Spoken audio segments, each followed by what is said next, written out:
I have a car. I have a garage door opener. And I have a subscription to Netflix streaming video. Now, according to our city manager, Greg Burris, who spoke last Tuesday at the Rotary meeting, I am a person who probably is not exposed to very much poverty. When I heard Greg make his presentation at Rotary of the Impacting Poverty Commission report, when I heard Greg mention the car, the garage door opener, and the Netflix subscription, I thought I heard Jesus himself say to me, Ken Chumbley, you are a rich man. Certainly rich when compared to 26% of the population of Greene County who are poor. And that number is going up. Certainly rich in comparison to many, many, many Americans. And certainly rich in comparison to people who live elsewhere on this earth, in places like Haiti, where Dr. Dunn has visited many times. I am a rich man. Now, today, we hear about a rich man. And what I hear Jesus, the living Jesus, say to me is, Ken, you are that rich man. You are Dives. We meet Dives today in this gospel lesson. Dives, and his name means rich, Dives is a man who feasts sumptuously. And I picture him sitting there or reclining there on his couch, and he is eating the best food, and it is ample in quantity. He is drinking the best wine, and it is pouring freely, and he is surrounded by his friends, and they are having a most joyful celebration.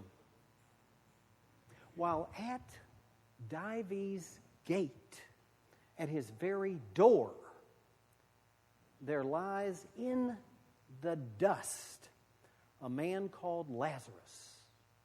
And Lazarus is covered with sores. Lazarus is hungry. Lazarus is in such a humiliated state that the dogs are his only company. And those dogs are gathered around him, licking his sores. He is that desperate. He is that reduced to utter destitution. And Lazarus, and not Lazarus, but Dives doesn't do anything. Dives is insulated. He is isolated there on his couch from this need right at his doorstep. He is on the other side of this chasm with his extreme wealth on this side and this extreme poverty on this other side of the chasm. And there is no connection. Dives doesn't pay attention to the Lazarus at his door. He doesn't respond. And in his lack of response, Dives is utterly also and most significantly ignoring the very commandment of God. That law of Moses, the teaching of all the prophets, you shall love the Lord your God with all your heart, mind, soul, and strength, and you shall love your neighbor as yourself. And your neighbor is everybody. Your neighbor is even Lazarus. And death comes to Dives. Death comes to Lazarus. And they go and stand in judgment before God. And Dives, he goes to that place of torment. And he is in agony. And it's a vivid picture. Those flames of fire that are consuming him. It's a vivid picture. That thirst which has swollen his tongue. And he cries out. He cries out. And there in the distance, there is his father Abraham. There is Lazarus. Lazarus has been welcomed by the father of the faithful, Abraham. He has been welcomed and he has been seated there at the heavenly banquet. And he is enjoying, he is feasting sumptuously on the riches of God. And there Dives is calling out, Father Abraham, please, please, please, just send Lazarus with a drop of water for this parched tongue of mine, that my thirst might be slaked.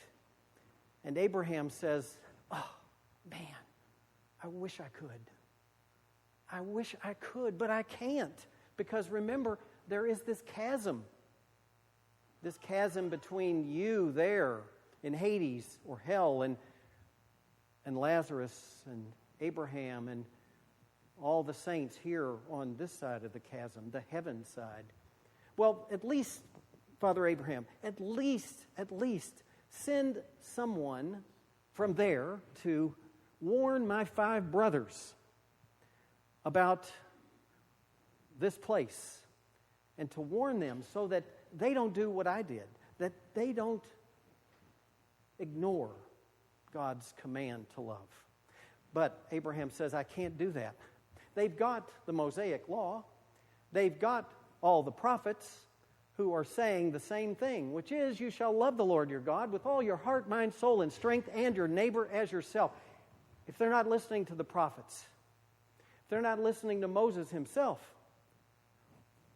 they're not going to listen to somebody who even comes back from the dead.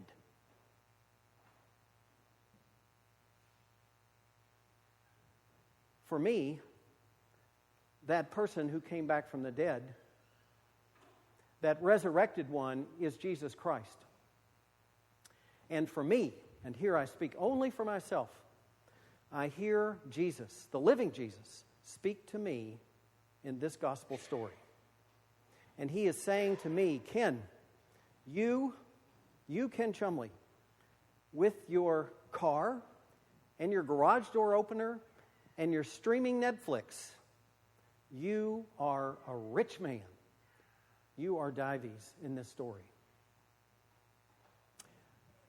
But the difference is, Ken, you're still alive. You still have the ability to make choices for good or ill. You still can heed my call, that call that we hear in Timothy today, that call of godliness, of sharing our wealth, of generosity. You can heed that call. You can love your neighbor as you love your God fully. And you can make the right choices now for the good of your soul. For me, what this story challenges me in is not just in my giving of charity, which is important, but I hear a challenge that is a greater challenge. And it is that I need to do more. I need to do more. I need to do much, much more than pass out sack lunches at the doorway to hungry people. I need to do more than put shoes on the feet of those children at Bissett, as wonderful as that is, those poor children. I need to do more than send somebody over to the next to new shop for some clothing for a job interview. I need to do much more than that. I need to do more than maybe put a homeless person up for a night at the Battlefield Inn. Got a call the other day to do that. I need to do much more. I need, one, to get to know these people. I need to listen to the stories of Lazarus, the stories that are their stories. And I need to understand them. And I need to feel what they feel. I need not to be isolated and insulated from them. I need not to be behind or on the other side of this chasm of my wealth with their poverty over there. But I need to practice something called empathy. And I need to do something much more than that sack lunch, if you will. I need to find out why these people are hungry, why they're poor, why they're homeless, why they can't pay their utility bills. I need to look beyond the symptoms at the cause. And this is God's call to me in this story today. This is what I hear the risen Jesus saying to me. I need to be an advocate for them. I need to stand up for them. I need to speak out for them. I need to write and give voice to their cries.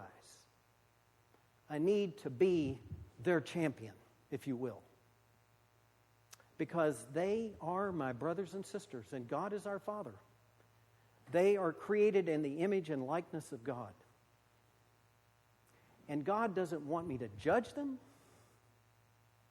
God doesn't want me to ignore them.